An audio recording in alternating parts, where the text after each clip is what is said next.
வணக்கம். நம்ம Amardas hair oil 40 வகையான மூலிகைகள் சேர்த்து செய்கிறோம். அதே மாதிரி வீட்டிலேயே எளிமையான முறையில் ஒரு 9 மூலிகைகளை வச்சு எப்படி ஒரு மிக அருமையான கூந்தல் தைலம் செய்கிறது அப்படிங்கிறத இந்த பதிவில் பார்க்கலாம். வெள்ளை கரிசலாங்கண்ணி இலைகள், கற்றாழை,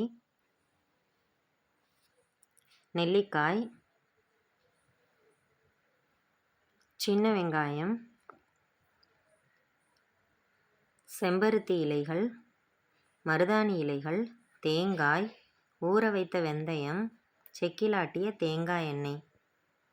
இந்த மூலிகைகளோட இலைகள் எல்லாத்தையுமே ஆய்ந்து நல்லா கழுவி சுத்தம் பண்ணி எடுத்து வச்சுக்கலாம்.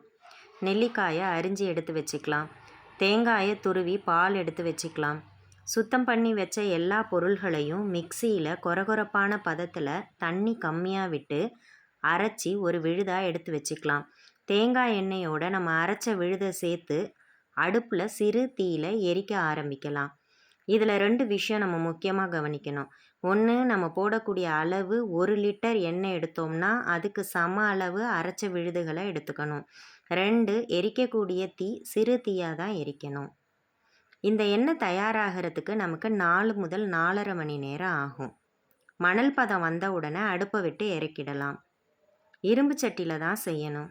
என்கிட்ட பெரிய சைஸ் இரும்பு சட்டி தான் இருக்குது. அதனால் வீடியோ எடுக்கிறதுக்காக சின்ன சட்டியில் இப்போ செஞ்சு வீடியோ எடுத்து போடுறேன். ஒரு நாள் வச்சுருந்து மறுநாள் வடிகட்டி எடுத்துக்கலாம். இந்த எண்ணெயை தினமும் பயன்படுத்திட்டு வரும்போது முடி உதிர்தல் நின்றுடும். நல்லா முடி நீளமாக வளரும். முடிக்கு ஒரு சாஃப்ட் சில்கினஸ் கிடைக்கும். தினமும் நம்ம இந்த எண்ணெயை தேங்காய் எண்ணெயை பயன்படுத்துகிற மாதிரியே பயன்படுத்திட்டு வரும்போது நல்ல ரிசல்ட் கிடைக்கும். சந்தேகம் எதுவும் இருந்தால் கமெண்ட்டில் தெரியப்படுத்துங்க.